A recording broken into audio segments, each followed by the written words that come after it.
আসসালামু আলাইকুম ভিউয়ার্স, কেমন আছো? আশা করি তোমরা ভালো আছো। I am also by the grace of Allah. Now I am going to start a class on preposition. I have written three items on this board.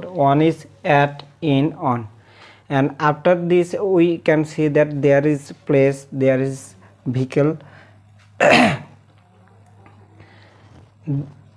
and there is transport. দেখো, at home প্রথম সারিতে যেগুলো লিখছি সেগুলো at home. এইগুলো যদি ওই ব্যক্তিটা ওই জায়গায় কাজ করে, কর্মক্ষেত্রে যদি বোঝায়, তাহলে সেই ক্ষেত্রে অ্যাট হবে। যেমন ধরো, হি ইজ অ্যাট হোম, সে এখন বাড়িতে আছে। হি ইজ অ্যাট ওয়ার্ক, সে কাজে ব্যস্ত আছে। হি ইজ অ্যাট স্কুল, সে স্কুলে আছে। At university, at college. তারপরে at the top. At the top মানে হলো কোনো বিল্ডিংয়ের উপরে অথবা কোনো দালানের উপরে অথবা তোমার কোনো খুঁটির উপরে, এরকম যদি থাম্বার উপরে এরকম যদি বোঝায়। অ্যাট দ্য বটম মানে একেবারে নিচে, কোনো ড্রামের নিচে হতে পারে, তারপরে এক বিল্ডিংয়ের নিচে হতে পারে, এরকম একবারে নিচে বোঝাবে। অ্যাট দ্য সাইড কোনো পাশে হতে পারে। অ্যাট রিসেপশন, অ্যাট রিসেপশন মানে কোনো হোটেলে বা কোনো কমিউনিটি সেন্টারে যে লোকগুলো থাকে আদর আপ্যায়ন করার জন্য অথবা কোনো সাহায্য সহযোগিতা করার জন্য, সেক্ষেত্রে অ্যাট রিসেপশন হয়। এইগুলো দেখো, কর্মক্ষেত্রে মানুষ যদি বিজি থাকে তাহলে then you can use at with this words. এই শব্দগুলোর সাথে তুমি অ্যাট ইউজ করতে পারবে, এবং এই শব্দগুলো যদি এরকম থাকে most of the time we can use at. তারপরে দেখো, in a car, in a taxi, in a helicopter, in a boat, in a lift। তারপরে দেখো, in the newspaper, on the sky, in a row, in Oxford Street। এখন দেখো, এই পাশে in a car আছে, এখানে on a bus আছে।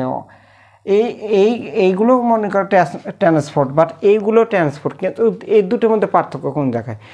এটা অনেক সময় ভুল হয়। দেখো, এটা সহজ একটা টেকনিক আছে, সেটা হলো কি, এইগুলোতে লোকজন বেশি থাকে। ভালো করে খেয়াল করে দেখো, ট্রেন, শিপ, এগুলোতে লোকজন বেশি থাকে, কিন্তু এই জিনিসগুলোতে লোকজন কম থাকে।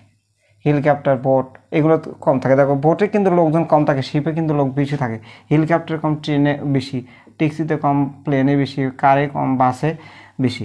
তারপরে দেখো, লিফটেও বেশি থাকে। বেশ কয়েকজন যারা লিফটে উঠছে 10 তলা বিল্ডিং, দেখো লিফটের মধ্যে লোকজন থাকে। আচ্ছা, তারপর দেখো, ইন দ্য নিউজ পেপার, এটা হলো স্পেস বোঝাবে, কোনো জায়গায় থাকা। দেখবো পেপার কিন্তু অনেক পাতা বিশিষ্ট হয়, ঢেকে যায়, ভেতরে থাকে, খুঁজে বের করতে হয়। এরকম ইন দ্য স্কাই, আকাশের একটা সীমানা আছে, এরকম ক্ষেত্রে ইন এরো মানে লাইন ধরে থাকা, একেবারে লাইন, সোজা লাইন ধরে থাকা। ইন এ অক্সফোর্ড স্ট্রিট, এখানে ইন স্ট্রিটের আগে সাধারণত অন হয়, কিন্তু স্ট্রিটের আগে একটা জিনিস মনে রাখবো, মাইন্ড ইট, স্ট্রিটের আগে যদি কোনো নেম থাকে তাহলে তার আগে হবে হলো ইন। এমনি স্ট্রিটের আগে অন হবে। গত ক্লাসে আমি সেটা মানে শেয়ার করছি, এটা দেখবে, একটু এনে খেয়াল করবা। আচ্ছা, এখন দেখো, ইন অন এ বাস মানে পাবলিক, যেটা বোঝাবে একের অধিক, মানে অসংখ্য লোকজন বেশি লোক থাকবে, অসংখ্য তো না, বেশি লোক থাকবে, এই ক্ষেত্রে অন হবে। তারপরে অন এ সাইকেল, এখন বলবে যে স্যার এটা বললেন অনেক, তাহলে অন এ সাইকেল, দেখো সাইকেলের উপরে বোঝায়, সাইকেলের উপরে বোঝায়। অন এ হর্স, ঘোড়ার উপরে বোঝায়। অন এ রেডিও, এখন দেখো, on a radio, on a রেডিওর আগে কেন অন হলো, ইন হলো না কেন? ছোট জিনিস তো, কিন্তু দেখো ভালো করে খেলকে দেখো, কথাটা ভেতরে হয়, মানুষ থাকে বাহিরে, মানুষের সামনে থাকে রেডিও, এরকম। টেলিভিশনে তাই, কম্পিউটারে তাই, এরকম হতে পারে। অন দ্য রাইট, এটা রাইট অথবা লেফট হতে পারে, রাইট অথবা লেফট, ফ্রন্ট অথবা বিহাইন্ড। এটা এই ক্ষেত্রে দিকের ক্ষেত্রে হবে, ডান পাশ, বাম পাশ, সামনে পিছনে, এরকম দিকের ক্ষেত্রে হবে। অন দ্য ওয়ে, এটা সর্বদাই অনের আগে, ওয়ের আগে সর্বদাই অন হয়। এখানে যে বিষয়টা তোমাদের বেশি কনফিউশনে ফেলে দিতে পারে সেটা হলো এই চারটা। দেখো, এই চারটা একটু না মনে রাখবা, এটা ভার্সিটি এক্সামে দেওয়া হয় অথবা যে কোনো অ্যাডমিশনে দেওয়া হয়। যদি কম সংখ্যক লোক বোঝায় তাহলে সেক্ষেত্রে হবে হলো ইন, আর যদি বেশি সংখ্যক লোক বোঝায় তাহলে হবে হলো অন। তুমি ট্রান্সপোর্টের মানে নেমগুলো দেখে তুমি বুঝতে পারবে। দেখো, বাস একজনে চলে না, অনেক লোক আছে, প্লেনেও তাই, ট্রেন তাই, শিপও তাই। এই পাশে দেখো, এই কয়েকটার ক্ষেত্রে লোকজন কম থাকে। কারের মধ্যে কতজন লোক থাকে, ট্যাক্সির মধ্যেও তাই, হেলিকপ্টারও তো তাই, বোটেও তাই, বোট ছোটো, শিপ বড়, এরকম। এই দুই ক্ষেত্রে কম বুঝালে ইন, বেশি বুঝালে অন।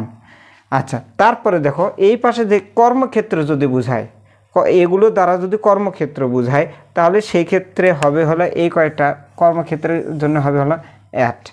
আর এইগুলো মানে একবারে নির্দিষ্ট করে বোঝানো, উপরে, অন্য কোথাও জায়গা, নিচে, তারপরে পাশে, তারপরে অ্যাট রিসিপশন, এইগুলো মানে শাব্দিক অর্থ বোঝানোর জন্য বোঝানো হয়। আশা করছি এই ক্লাসটা দিয়ে তোমরা যে কোনো চাকরির পরীক্ষায় অ্যাট, ইন, অন এটার মানে তুমি পরীক্ষা দিতে পারবা মোটামুটি। আমি যে কটা লিখছি এই কটা হয়ে যাবে ইনশাল্লাহ। পরে কোনো ক্লাসে অন্য বিষয় নিয়ে আমি তোমাদের সামনে হাজির হব। সে পর্যন্ত সবাই ভালো থাকো। আল্লাহ হাফিজ।